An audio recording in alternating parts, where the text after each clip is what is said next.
तो आज हम लोग जीडीपी के बारे में समझने वाले हैं। जीडीपी क्या होता है? जीडीपी का जो फुल फॉर्म होता है वो होता है जीडीपी का जो फुल फॉर्म होता है वो होता है ग्रॉस ग्रॉस डोमेस्टिक डोमेस्टिक और product product gross domestic product. और इसको हिंदी में कहते हैं सकल घरेलू उत्पाद। सकल घरेलू उत्पाद। और इसमें जो उत्पाद है उसका मीनिंग क्या है? उत्पादन के लिए उत्पादन के लिए हमारे पास क्या क्या आवश्यकता होनी चाहिए? उत्पादन के लिए हमारे पास सबसे पहला पूंजी होनी चाहिए। हमारे पास पूंजी के साथ भूमि होनी चाहिए। भूमि के साथ उद्यमी होनी चाहिए। उद्यमी के साथ फिर श्रमिक होना चाहिए। श्रमिक होना जो जीडीपी का जो फुल फॉर्म है वो होता है gross domestic product. Product means उत्पाद किस चीज़ का? कोई भी कंपनी है, कोई भी बिस्कुट बना रही है, उसका जो लास्ट में अंतिम मूल्य आता है उसी को हम लोग उत्पाद कहते हैं। वही जो अंतिम मूल्य जीडीपी में हमारा जुड़ता है। तो उत्पादन के लिए सर क्या क्या जरूरी होती है? उत्पादन के लिए हमारे पास पूंजी होनी चाहिए, कैपिटल होना चाहिए, भूमि होना चाहिए। भूमि मतलब लैंड होना चाहिए। उद्यमी जो पैसा लगाएगा वो होना चाहिए। और श्रमिक जो लेबर मजदूर होते हैं वो होना चाहिए। जो हमारा सकल घरेलू उत्पाद है ग्रॉस डोमेस्टिक प्रोडक्ट, तो किसी उत्पादन के लिए हमारे साथ ये 4 चीज़ें होनी जरूरी है। अब जीडीपी में आगे बढ़ते हैं।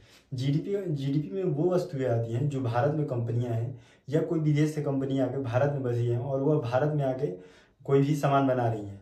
तो जो भी विदेश की कंपनियां हैं, भारत की कंपनियां हैं, वो दोनों मिलाकर हमारे जीडीपी में जोड़ा जाएगा। जैसे जैसे और किसी भी वस्तु का जो अंतिम मूल्य होता है वही जीडीपी में जुड़ता है। जैसे हमारे पास गेहूँ है हमारे पास। गेहूँ से हमने आटा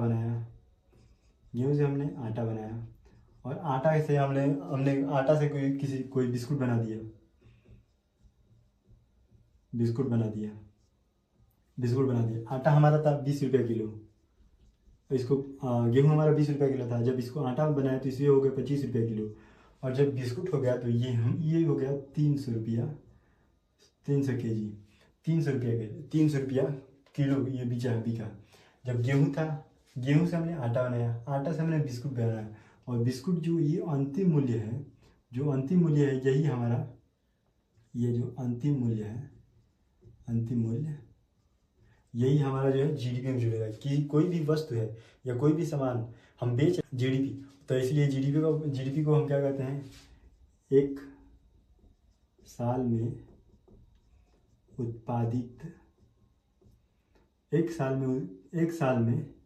किसी भी देश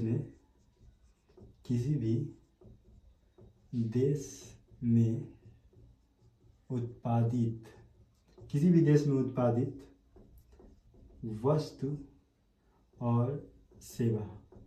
वस्तु प्लस सेवा का अंतिम मूल्य।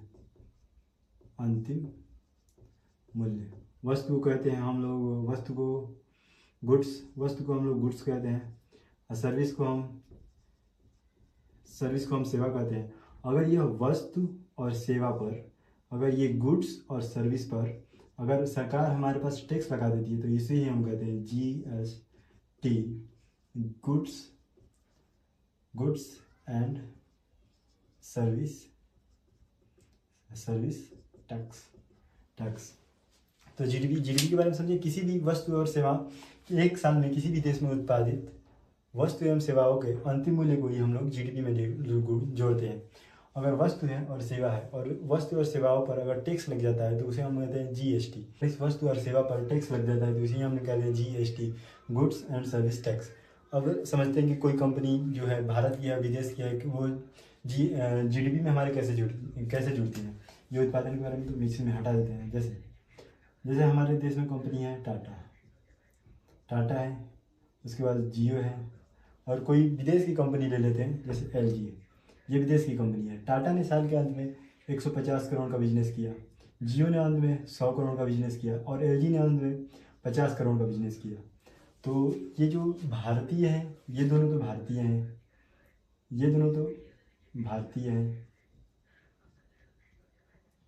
हैं और ये एक विदेशी कंपनी है। लेकिन जीडीपी में भारत में जो कंपनियां हैं वो सब जीडीपी में आ जाती हैं। तो ये टोटल कितने हो जाएंगे, 003, 300 करोड़। तो हमारे देश की टोटल जीडीपी 300 करोड़ हो जाएगी साल के अंत में।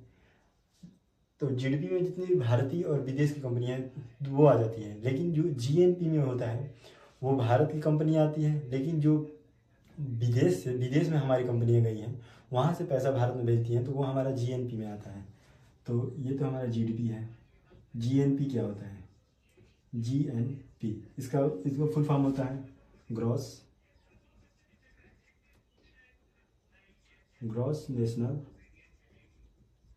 National product. Gross national product, GNP का फुल फॉर्म होता है ग्रॉस नेशनल प्रोडक्ट। नेशनल जुड़ा है, जो भी भारत में कंपनियां हैं और जो भी विदेश की कंपनियां हैं वो हमारी जीएनपी में आ जाती है। इसमें केवल भारत की ही कंपनियां हैं, चाहे वो विदेश में हो या भारत में हो, इसमें केवल जीएनपी में यही आती है। जैसे विदेश में कोई था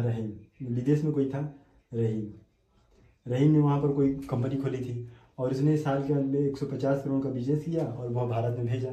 तो भारत की कौन कौन सी कंपनियां हैं, टाटा भी भारत की थी, 150 करोड़ किया था। फिर जियो भी भारत की थी, इसने भी 100 करोड़ का किया था। फिर रहीम जो था उसने भारत में 150 करोड़ भेजा। तो हमारे जीएनपी जो हो जाएगा, जीएनपी कितना हो जाएगा, 400 करोड़। तो हमारे देश का जो जीएनपी है इतना हो जाएगा। जीएनपी में भारत की कंपनियां आती है, लेकिन भारत से कंपनियां जो विदेश में गई हैं और विदेश से पैसा भारत में भेजा, या कोई वर्कर जो विदेश में है विदेश से भारत में भेजा, वो हमारा रहता है जीएनपी में।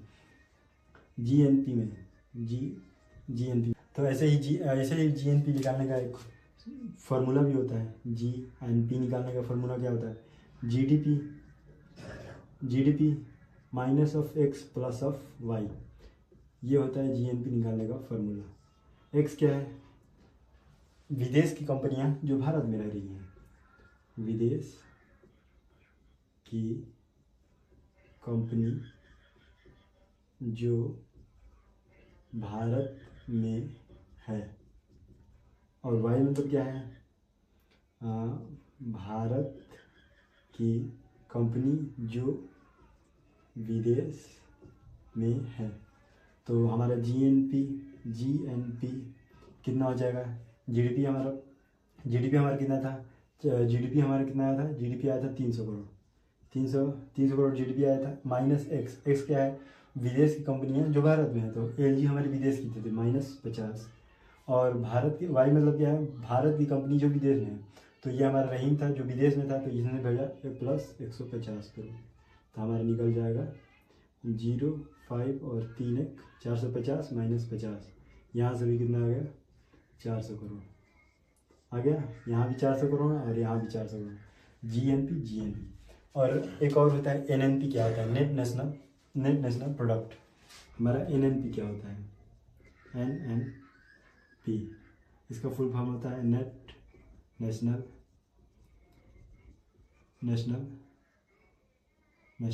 प्रोडक्ट। इसका जो हिंदी होता है वो होता है शुद्ध राष्ट्रीय आय। इसका जो फुल फॉर्म होता है एनएनपी का, नेट नेशनल प्रोडक्ट, इसका होता है शुद्ध राष्ट्रीय आय। जीएनपी में मान लीजिए कोई कंपनी कोई वस्तु बना रही है, उसमें से कुछ वस्तु तो खराब भी होंगी, तो जो वस्तु जीएनपी में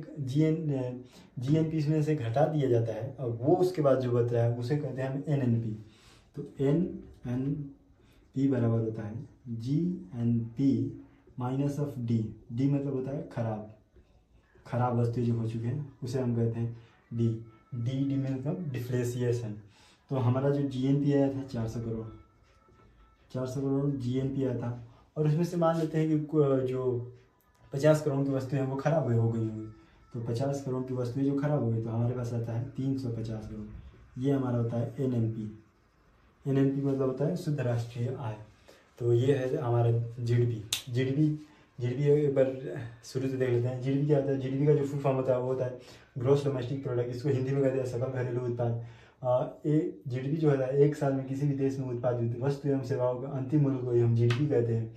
अगर इस वस्तु और सेवा पर टैक्स लग जाता है तो इसे हम जीएसटी कहते हैं। इसका फुल होता है गुड्स एंड सर्विस टैक्स। उसके बाद आता है जीएनपी की। जीएनपी क्या होता है? जीएनपी में जितनी भी भारत की कंपनियां हैं या कोई भारत की कंपनी विदेश में गई है वो पैसा भारत में भेजेगी, तो ये हमारा आता है जीएनपी में। जीएनपी और जीएनपी निकालने का ये फॉर्मूला था GDP minus X plus Y. X होता है विदेश की कंपनियां जो भारत में है, और वाई मतलब होता है भारत की कंपनियां जो विदेश में गई हैं। उसके बाद आता है एनएनपी। एनएनपी का फुल फॉर्म होता है नेट नेशनल प्रोडक्ट। इसको हिंदी में कहते हैं शुद्ध राष्ट्रीय आय। एनएनपी में जितने भी जीएनपी में जितनी भी वस्तुएं खराब हो गई हैं उसको हम एनएनपी में से जीएनपी में से उसको घटा देते हैं तो वो आ जाता है हमारा एनएनपी। एनएनपी का फुल फॉर्म होता है नेट नेशनल प्रोडक्ट। इसको हिंदी में कहते हैं शुद्ध राष्ट्रीय आय।